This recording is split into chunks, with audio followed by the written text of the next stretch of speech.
Chapter 7 of The Lost Princess of Oz by L. Frank Baum. Chapter 7 The Merry-Go-Round Mountains. The rolling prairie was not difficult to travel over, although it was all uphill and downhill, so for a while they made good progress. Not even a shepherd was to be met with now, and the farther they advanced, the more dreary the landscape became. At noon they stopped for a picnic lunch, as Betsy called it, and then they again resumed their journey. All the animals were swift and tireless, and even the Cowardly Lion and the Mule found they could keep up the pace with the Woozy and the Sawhorse.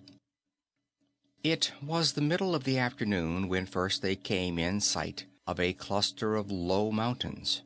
These were cone-shaped, rising from broad bases to sharp peaks at the tops. From a distance the mountains appeared indistinct and seemed rather small, more like hills than mountains, but as the travelers drew nearer they noted a most unusual circumstance. The hills were all whirling around, some in one direction and some the opposite way. "I guess these are the Merry-Go-Round Mountains, all right," said Dorothy. "They must be," said the Wizard. "They go round, sure enough," agreed Trot, "but they don't seem very merry." There were several rows of these mountains, extending both to the right and to the left for miles and miles. How many rows there might be none could tell, but between the first row of peaks could be seen other peaks, all steadily whirling around one way or another. Continuing to ride nearer, our friends watched these hills attentively until at last, coming close up, they discovered there was a deep but narrow gulf around the edge of each mountain, and that the mountains were set so close together that the outer gulf was continuous and barred further advance. At the edge of the gulf they all dismounted and peered over into its depths. There was no telling where the bottom was, if indeed there was any bottom at all. From where they stood it seemed as if the mountains had been set in one great hole in the ground, just close enough together so they would not touch, and that each mountain was supported by a rocky column beneath its base, which extended far down in the black pit below. From the land side it seemed impossible to get across the gulf, or, succeeding that, to gain a foothold on any of the whirling mountains. "This ditch is too wide to jump across," remarked Button-Bright. "Perhaps the Lion could do it," suggested Dorothy. "What? Jump from here to that whirling hill?" cried the Lion indignantly. "I should say not. Even if I landed there and could hold on, what good would it do? There's another spinning mountain beyond it, and perhaps still another beyond that.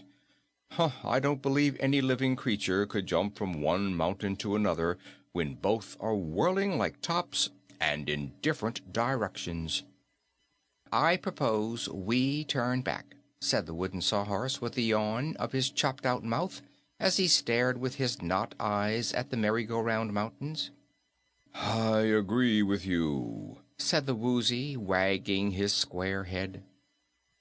"We should have taken the shepherd's advice," added Hank the Mule. The others of the party, however they might be puzzled by the serious problem that confronted them, would not allow themselves to despair. "If we once get over those mountains," said Button-Bright, "we could probably get along all right." "True enough," agreed Dorothy. "So we must find some way, of course, to get past these whirligig hills. But how?" "I wish the Ork was with us," sighed Trot. "But the Ork isn't here," said the Wizard, "and we must depend upon ourselves to conquer this difficulty. Unfortunately, all my magic has been stolen. Otherwise, I am sure I could easily get over the mountains." "Unfortunately," observed the Woozy, "none of us has wings, and we're in a magic country without any magic." "What is that around your waist, Dorothy?" asked the Wizard. "That? Oh, that's just the magic belt I once captured from the Nome King," she replied. "A magic belt? Why, that's fine! I'm sure a magic belt would take you over these hills." "It might if I knew how to work it," said the little girl. "Ozma knows a lot of its magic, but I've never found out about it. All I know is that while I am wearing it, nothing can hurt me." "Try wishing yourself across and see if it will obey you," suggested the Wizard. "But what good would that do?" asked Dorothy. "If I got across, it wouldn't help the rest of you, and I couldn't go alone among all those giants and dragons while you stayed here." "True enough," agreed the Wizard sadly. And then, after looking around the group, he inquired, "What is that on your finger, Trot?" "A ring. The mermaids gave it to me," she explained. "And if ever I'm in trouble when I'm on the water, I can call the mermaids and they'll come and help me. But the mermaids can't help me on the land, you know, 'cause they swim and they haven't any legs." "True enough," repeated the Wizard more sadly. There was a big, broad, spreading tree near the edge of the gulf, and as the sun was hot above them, they all gathered under the shade of the tree to study the problem of what to do next. "If we had a long rope," said Betsy, "we could fasten it to this tree and let the other end of it down into the gulf and all slide down it." "Well, what then?" asked the Wizard. "Then, if we could manage to throw the rope up the other side," explained the girl, "we could all climb it and be on the other side of the gulf." "There are too many ifs in that suggestion," remarked the little Wizard. "And you must remember that the other side is nothing but spinning mountains, so we couldn't possibly fasten a rope to them, even if we had one." "That rope idea isn't half bad, though," said the Patchwork Girl, who had been dancing dangerously near to the edge of the gulf. "What do you mean?" asked Dorothy. The Patchwork Girl suddenly stood still and cast her button eyes around the group. "Ha! I have it!" she exclaimed. "Unharness the Sawhorse, somebody. My fingers are too clumsy." "Shall we?" asked Button-Bright doubtfully, turning to the others. "Well, Scraps has a lot of brains, even if she is stuffed with cotton," asserted the Wizard. "If her brains can help us out of this trouble, we ought to use them." So he began unharnessing the Sawhorse, and Button-Bright and Dorothy helped him. When they had removed the harness, the Patchwork Girl told them to take it all apart and buckle the straps together end to end. After they had done this, they found they had one very long strap that was stronger than any rope. "It would reach across the gulf easily," said the Lion, who with the other animals had sat on his haunches and watched this proceeding. "But I don't see how it could be fastened to one of those dizzy mountains." Scraps had no such notion as that in her baggy head. She told them to fasten one end of the strap to a stout limb of the tree, pointing to one which extended quite to the edge of the gulf. Button-Bright did that, climbing the tree and then crawling out upon the limb until he was nearly over the gulf. There he managed to fasten the strap, which reached to the ground below, and then he slid down it and was caught by the Wizard, who feared he might fall into the chasm. Scraps was delighted. She seized the lower end of the strap, and telling them all to get out of her way, she went back as far as the strap would reach, and then made a sudden run toward the gulf. Over the edge she swung, clinging to the strap until it had gone as far as its length permitted, when she let go and sailed gracefully through the air until she alighted upon the mountain just in front of them. Almost instantly, as the great cone continued to whirl, she was sent flying against the next mountain in the rear, and that one had only turned halfway around when Scraps was sent flying to the next mountain behind it. Then her patchwork form disappeared from view entirely, and the amazed watchers under the tree wondered what had become of her. "She's gone and can't get back," said the Woozy. "My, how she bounded from one mountain to another!" exclaimed the Lion. That was because they whirl so fast, the Wizard explained. Scraps had nothing to hold on to, and so, of course, she was tossed from one hill to another. I'm afraid we shall never see the poor Patchwork Girl again. "I shall see her," declared the Woozy. "Scraps is an old friend of mine, and if there are really thistle eaters and giants on the other side of those tops, she will need someone to protect her. So here I go." He seized the dangling strap firmly in his square mouth, and in the same way that Scraps had done, swung himself over the gulf. He let go the strap at the right moment and fell upon the first whirling mountain. Then he bounded to the next one back of it, not on his feet, but all mixed up, as Trot said. And then he shot across to another mountain, disappearing from view just as the Patchwork Girl had done. "It seems to work all right," remarked Button-Bright. "I guess I'll try it." "Wait a minute," urged the Wizard.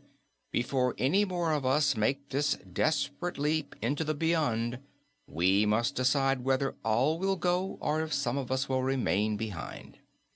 "Do you suppose it hurt them much to bump against those mountains?" asked Trot.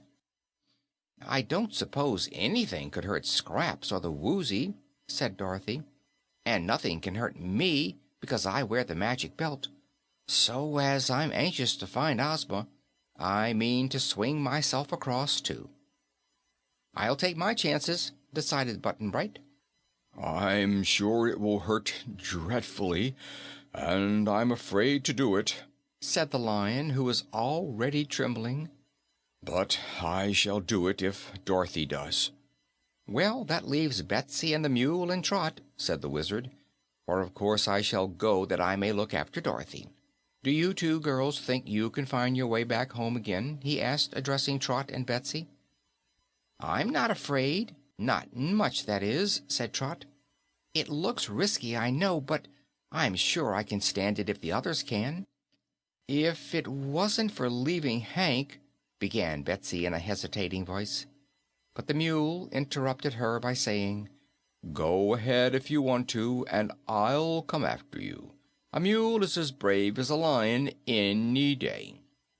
"Braver," said the Lion, "for I'm a coward, friend Hank, and you are not.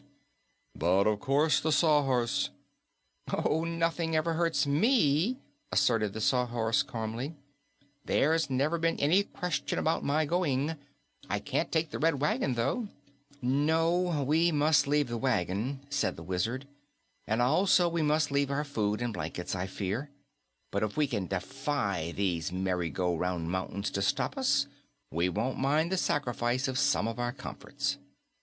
"No one knows where we're going to land," remarked the Lion in a voice that sounded as if he were going to cry. "We may not land at all," replied Hank. "But the best way to find out what will happen to us is to swing across as Scraps and the Woozy have done." "I think I shall go last," said the Wizard. "So who wants to go first?" "I'll go," decided Dorothy. "No, it's my turn," said Button-Bright. "Watch me."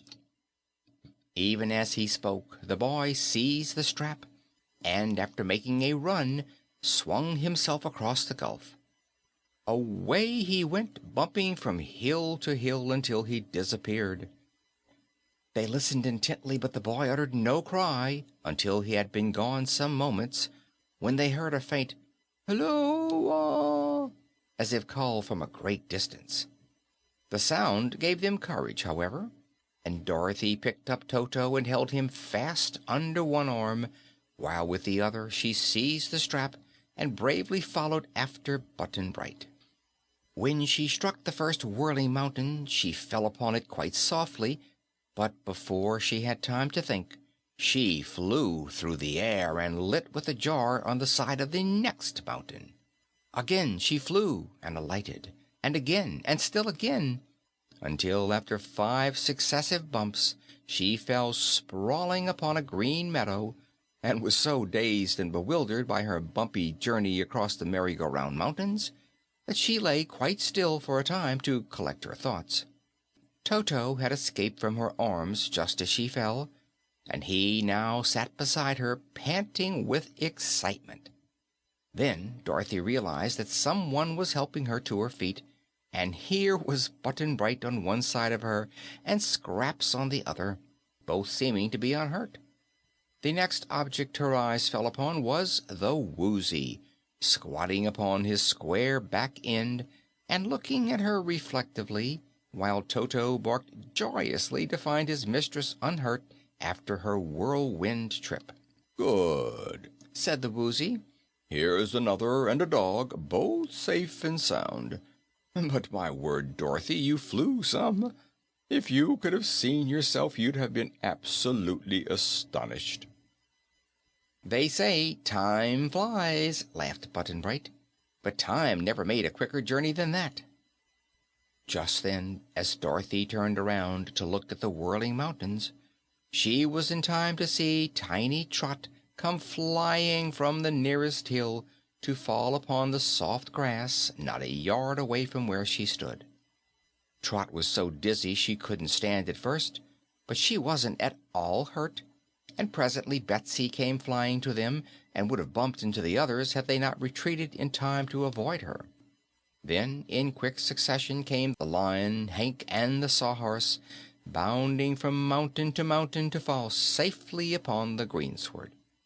Only the Wizard was now left behind, and they waited so long for him that Dorothy began to get worried. But suddenly he came flying from the nearest mountain and tumbled heels over head beside them. Then they saw that he had wound 2 of their blankets around his body to keep the bumps from hurting him, and had fastened the blankets with some of the spare straps from the harness of the Sawhorse. End of Chapter 7.